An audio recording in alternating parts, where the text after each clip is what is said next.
অবশেষে দেশে ফিরছে সিলেটের জনপ্রিয় কন্টেন্ট ক্রিয়েটর দীপঙ্কর দাশ দ্বীপের লাশ। আজকে তার ছোট ভাই দিবাকর দাশ ধ্রুবর তথ্যসূত্রে জানা যায় যে তার বড় ভাই দীপঙ্কর দাশ দ্বীপের লাশ ফিরবে আগামী মঙ্গলবার দুপুরে তার গ্রামের বাড়ি ফুটিজুড়ি মণ্ডলকাপন বাহুবল হবিগঞ্জে পৌঁছবে।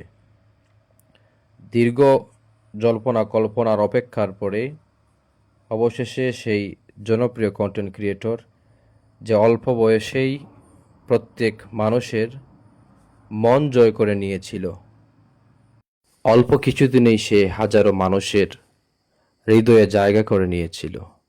কেই বা জানতো যে মালয়েশিয়ায় যাওয়ার পরেই এই নিথর দেহ দেশে তার ফিরবে।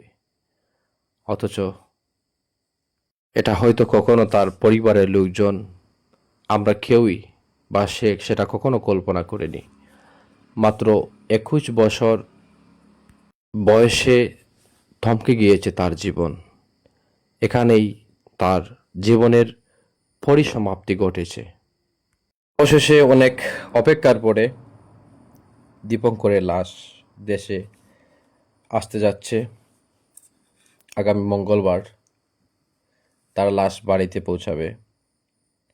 যারাই তাকে দেখতে চান, তার গ্রামের বাড়ি হবিগঞ্জ জেলার বাহুবল, সেখানে তার লাশ পৌঁছাবে।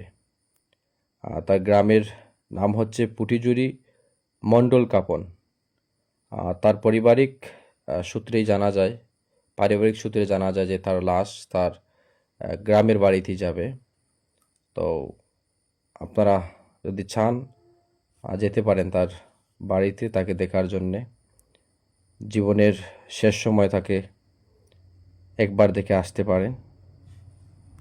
এই রাস্তাটি হচ্ছে দীপঙ্কর দাশের সেই চেনা রাস্তা, যেখানে দিয়ে সে সবসময় চলাফেরা করতো, হাঁটাহাঁটি করত।